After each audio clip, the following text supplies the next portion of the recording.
This is Darnell with Wild Willows Way. Hummingbird. Now, I take 1 part sugar. Now this is my 1 part. I'm not doing a quart because on my hummingbird feeder, my hummingbirds drink this much in a day to 2 days time. Now I clean mine out every 2 days, or when they drink it full.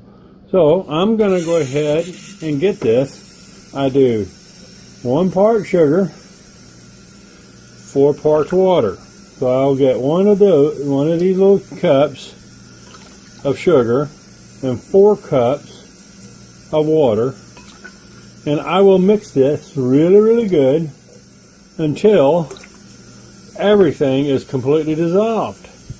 I'll be right back.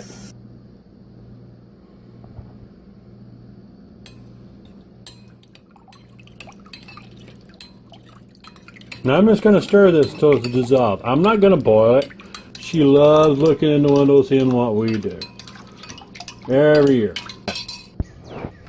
Okay, we're outside now.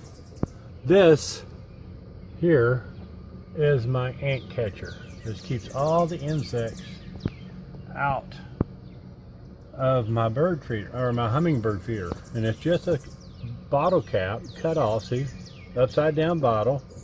I cut, drilled a hole in the cap, glued it, taped it up where it wouldn't come down, made a U, and this is 100% effective keeping ants or anything else coming down on my bird feeder, or my hummingbird feeder.